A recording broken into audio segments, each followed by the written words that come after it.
할렐루야. 오늘은 2월 3일 화요일입니다. 오늘도 정심의 예배를 통해 경건의 일상을 살아가고자 하시는 우리 큰믿음 유신교회 모든 성도님들을 사랑하고 축복합니다. 다 함께 사도신경으로 우리의 신앙을 고백하며 하나님 앞에 나아가겠습니다.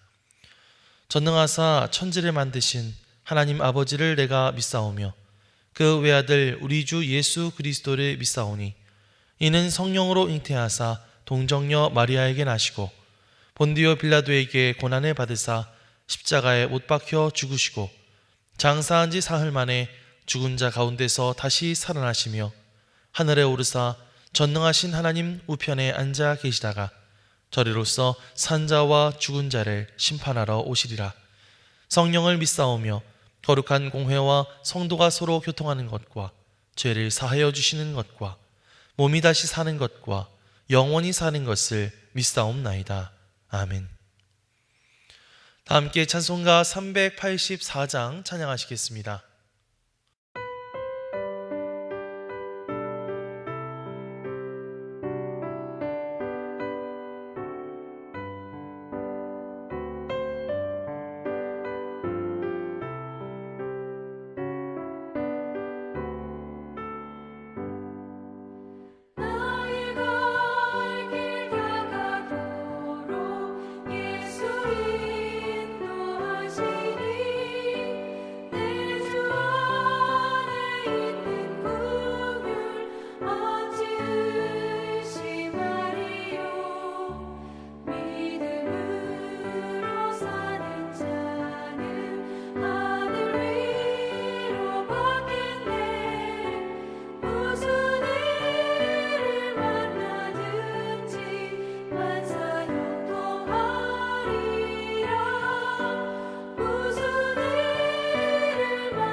오늘 하나님께서 우리에게 주시는 말씀은 마태복음 9장 27절로 38절까지의 말씀입니다.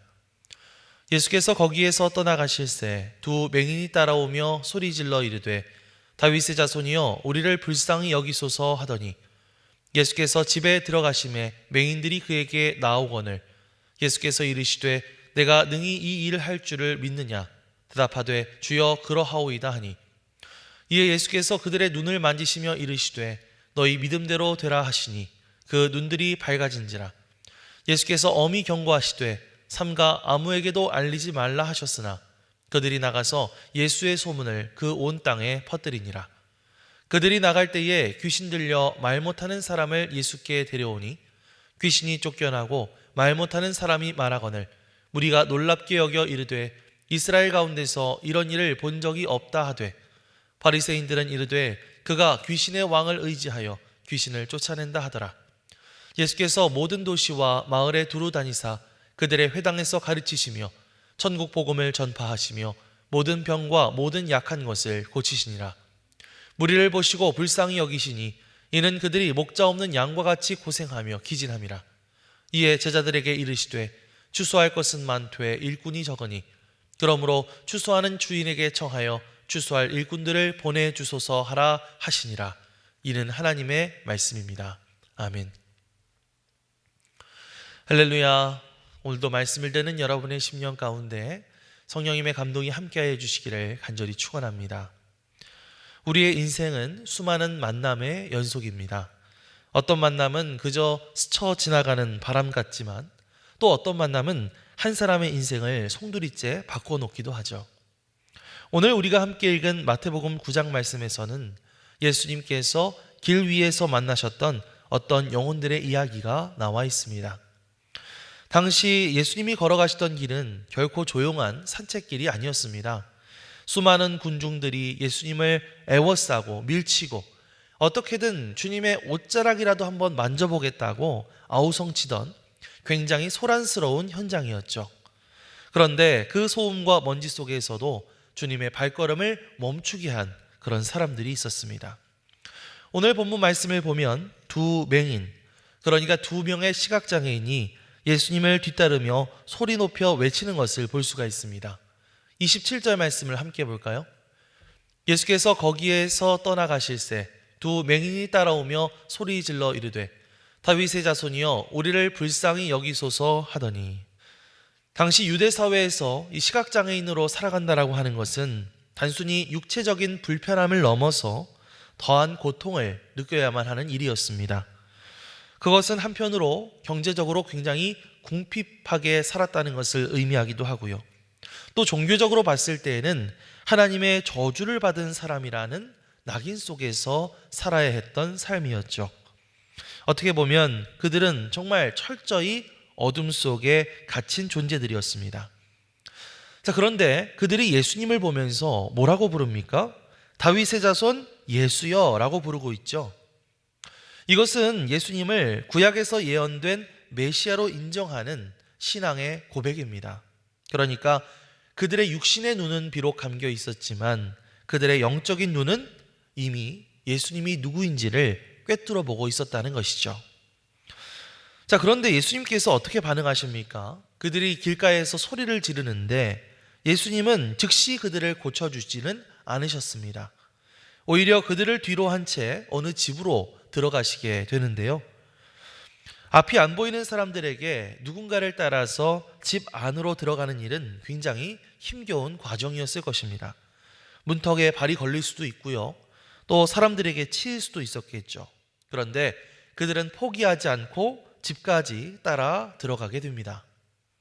그때 비로소 주님께서 이들에게 물으십니다. 28절에서 30절을 읽어볼까요? 예수께서 집에 들어가심에 맹인들이 그에게 나아오거늘 예수께서 이르시되 내가 능히 이 일 할 줄을 믿느냐? 대답하되 주여 그러하오이다 하니, 이에 예수께서 그들의 눈을 만지시며 이르시되 너희 믿음대로 되라 하시니 그 눈들이 밝아진지라. 아멘. 내가 능히 이 일 할 줄 믿느냐? 주여 그러하오이다. 이 짧은 문답 속에 하나님의 은혜와 응답하는 믿음이 모두 들어있죠. 주님은 그들의 마음을 두드리셨고 그들은 자신들의 그 무능함을 인정하면서 주님께 매달렸습니다. 그리고 그들은 치유함을 얻게 됩니다.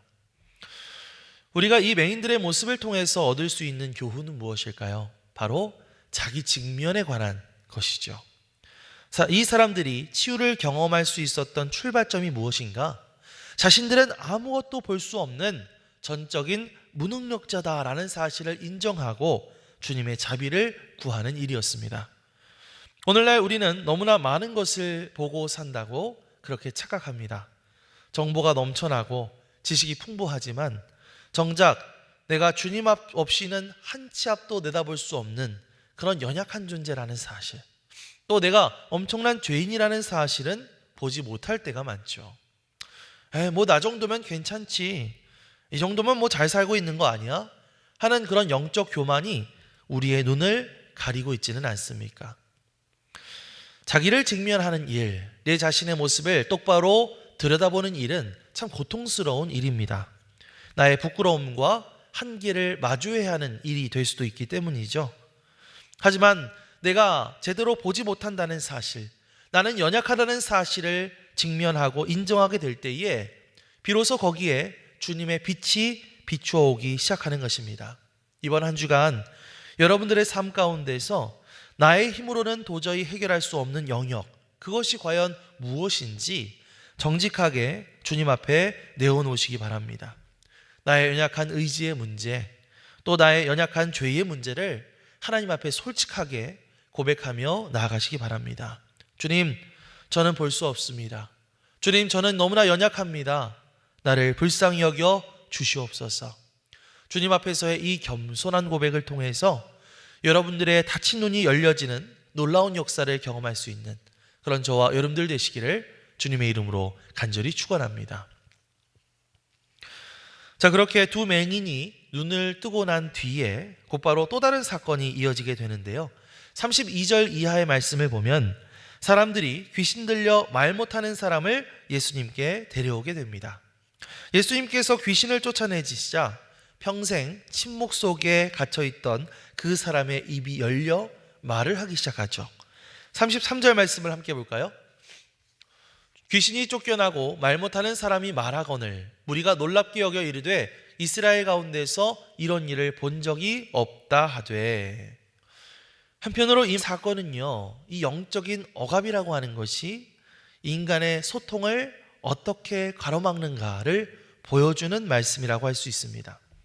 성경에서 귀신 들려 말을 못하게 되었다라고 하는 것은 단순히 어떤 신체적인 장애를 갖게 되었다는 것을 의미하는 것이 아니죠. 악한 세력이 한 인간의 존엄성과 그가 머물고 있는 그 사회적인 관계를 어떻게 파괴하고 있는지를 보여주는 것입니다. 그런데 주님께서는 그를 묶고 있던 그 사탄의 사슬을 끊어내심으로써 그에게 다시 목소리를 찾아주셨고 그 사람은 다시 다른 사람들과 소통하면서 정상적인 삶을 회복할 수 있게 되었다는 것이죠. 자, 이 놀라운 광경을 지켜보는 두 부류의 반응이 아주 극명하게 갈리고 있습니다. 아까 33절 말씀처럼 무리들은 와, 대단하다, 이스라엘 중에서 이런 일을 본 적이 없다 하면서 경탄을 했는데, 반대로 바리새인들은 그 모습을 보면서 비아냥거리는 것을 볼 수 있습니다. 34절입니다. 바리새인들은 이르되 그가 귀신의 왕을 의지하여 귀신을 쫓아낸다 하더라. 자, 똑같은 기적을 보았지만 반응은 정반대였죠. 한쪽에서는 찬양이 터져나오고 또 다른 한쪽에서는 독설이 터져나옵니다.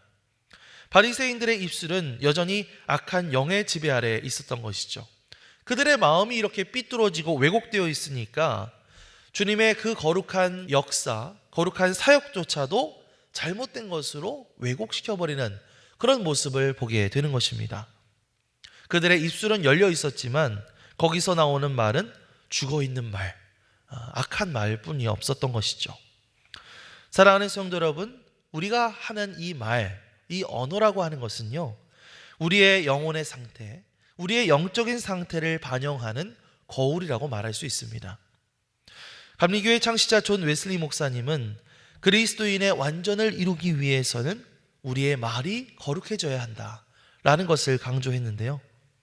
혹시 우리의 입술이 저 바리새인들처럼 어떤 비난의 말, 시기 질투하는 말, 부정적인 말들로 가득 차 있지는 않았습니까?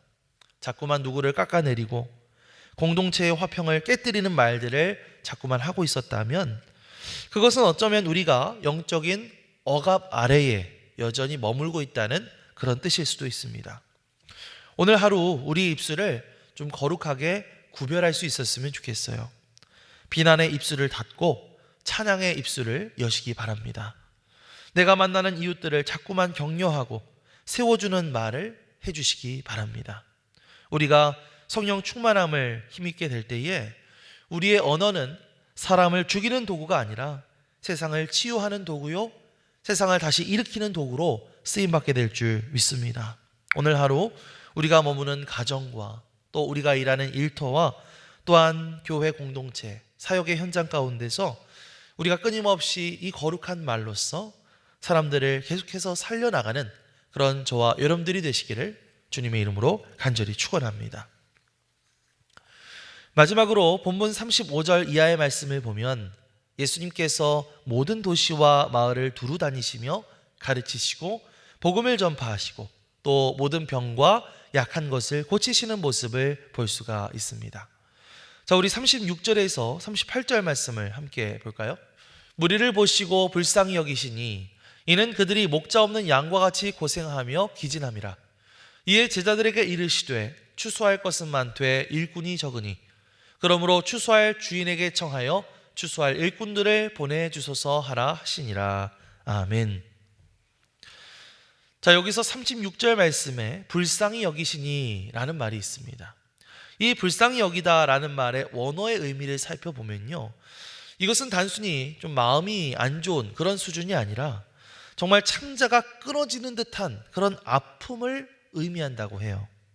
그러니까 예수님께서 그 무리들을 보시면서 느끼신 이 감정은 단순한 동정심이 아니라 정말 심장이 타들어가는 듯한 안타까움, 그런 가슴 아픈 그런 심정을 느끼셨다라고 하는 것이죠.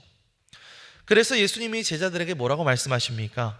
추수할 것은 많되 일꾼이 적으니 그러므로 추수하는 주인에게 청하여 추수할 일꾼들을 보내주소서 하라. 아멘. 물론 주님 혼자서도 그 일들을 다 하실 수는 있을 것입니다. 하지만 예수님은 혼자서만 그 사역을 하시는 것이 아니라 제자들에게 함께 하자고 말씀하시죠. 제자들에게 함께 아파하고 함께 기도하면서 이 사역에 동참할 것을 요구하고 계십니다. 제자들이 머물러야 할 곳은 집 안이 아니라 고통받는 사람들이 있는 현장이다 라는 사실을 가르쳐주고 계시는 것이죠. 사랑하는 성도 여러분, 우리의 신앙이라고 하는 것은 끊임없이 안에서 밖으로, 나에게서 이웃으로 확장되어야만 합니다. 우리의 신앙생활이 몇 년이 지나도록 계속해서 그저 내 문제 해결하고 내 마음의 평안을 찾는 그런 일에만 머물러 있다면 우리는 아직 주님의 마음을 온전히 알지 못하는 것이죠. 주님의 눈을 가진 사람은 내 자신의 아픔과 고통을 넘어서 다른 사람의 아픔, 타인의 고통을 볼 줄 아는 사람, 그런 사람이 진정한 주님의 눈, 주님의 마음을 가진 사람인 줄 믿습니다. 이제 우리의 시선을 교회의 담장 너머로, 나의 안락한 울타리 너머로 확장해야 합니다. 우리 주변에는 여전히 목자 없는 양들처럼 방황하는 사람들이 있고 또 삶의 무게에 눌려 힘들어하고 있는 이웃들이 많죠.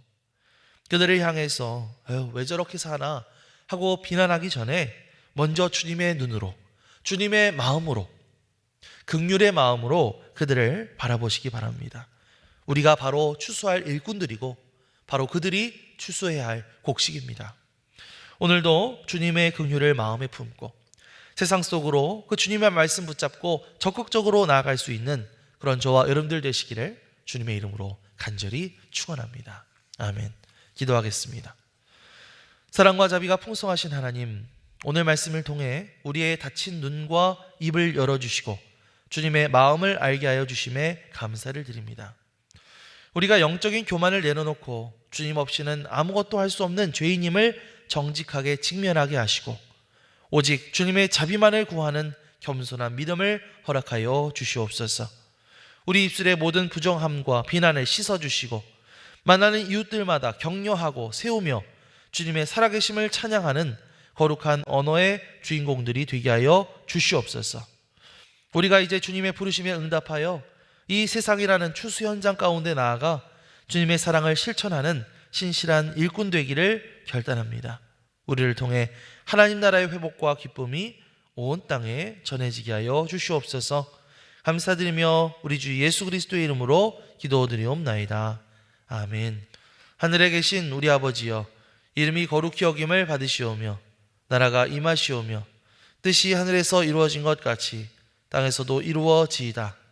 오늘 우리에게 일용할 양식을 주시옵고 우리가 우리에게 죄 지은 자를 사하여 준 것 같이 우리 죄를 사하여 주시옵고 우리를 시험에 들게 하지 마시옵고 다만 악에서 구하시옵소서.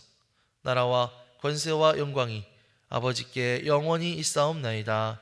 아멘.